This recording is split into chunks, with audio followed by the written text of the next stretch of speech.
A good Erev Shabbos. This week we're going to be reading two Parshas. We'll be learning two Parshas, Acharei-Mos and Kedoshim. The first Parsha, Acharei-Mos, begins with the words Vayidaber Hashem al Moshe, Acharei-Mos shnei bnei Aaron bekarvasam l'fnei Hashem vayamusu. Hashem spoke to Moshe after the death of the two sons of Aaron, who died when they drew too close to the presence of HaKadosh Baruch Hu. What did these two sons, Nadav and Avihu, what did they do wrong? So Rashi, in four places, addresses the reasons behind their death in different ways. In Parshas Shmini, in Perek Yud, Pasuk Beis, Rashi brings down in the name of Rebbe Eliezer.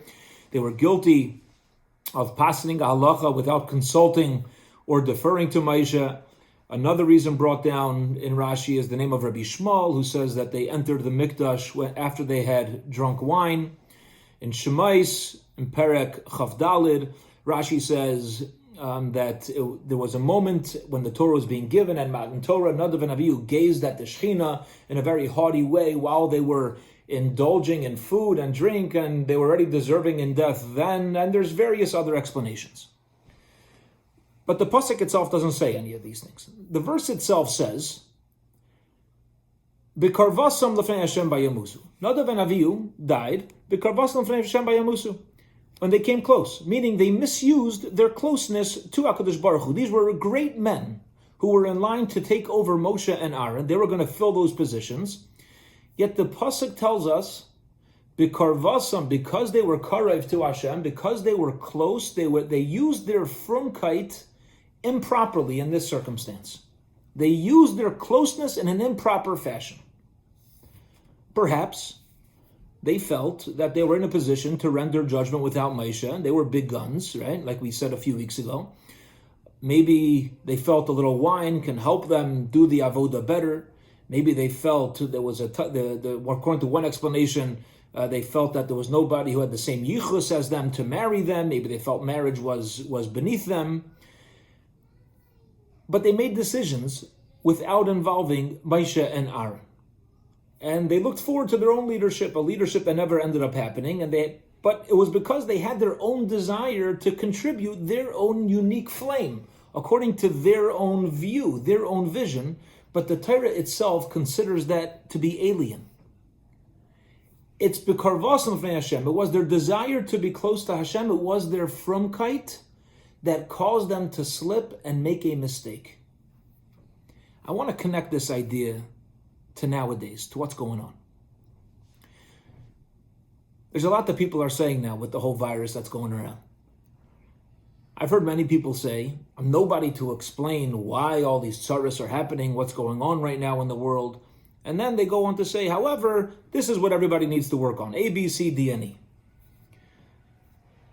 I personally have no clue to the meaning of what's happening, and each of us can only search internally. There's no however on my side of the table. But I want to share what did cross my mind when thinking about the application of this message. What crossed my mind is how proud I am to be part of the Torah community of St. Louis. And I'm not saying that just to make everybody feel good.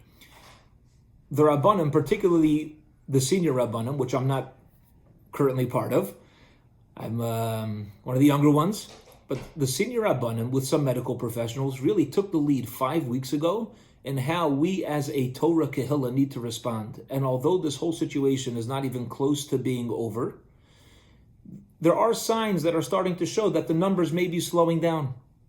And there certainly are people in our community suffering, including physicians who are helping others who ended up catching it themselves.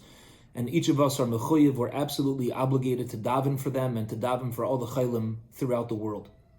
Yet numbers-wise, particularly in the Torah community, where so much of our lives are interactive and where we get together so often to grow with each other, and we interact with each other in so many ways, to Baruch Hashem, at least up until today, up until this point, and Hashem should continue to protect us further, have the current numbers that we have, is communal greatness. Every single one of you have fulfilled and continue to fulfill this rare opportunity of a mitzvah to hands-on save a life, if not multiple lives. if offered an option, if somebody were to offer me an option 5 weeks ago, 8 weeks ago, it doesn't matter. Either you attend shul for 8 weeks, and there's one person that may die, God forbid, or you could not attend the shul, and you will actively save Yenam's life. You'll actively save this person's life. Which one would we choose? Of course we'd stay home.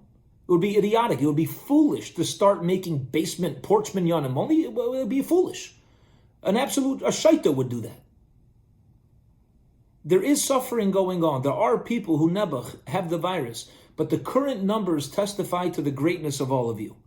The separation is not going to go on forever, and it's worthwhile. It's really worthwhile for us to look around and appreciate what we personally have done, are doing, what we are personally, how we have helped, and as a community, how we have done this. And there's tremendous reward waiting for everyone who missed all the minyanim, who missed all the events, because as we know in Yiddishkeit, we're taught, there's a Yiddish expression, Yenam's gashmias is mine ruchnias.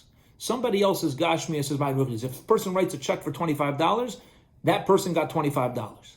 What did I get? Eternity. To help with somebody else's health, kal v'chaimer, how much more so somebody else's life, to help do that, that is our current ruchnias. That is our spirituality of the moment. And I'm really, truly, honestly proud to be part of the St. Louis Torah community. May HaKadosh Baruch Hu heal everyone who is ill with a complete healing.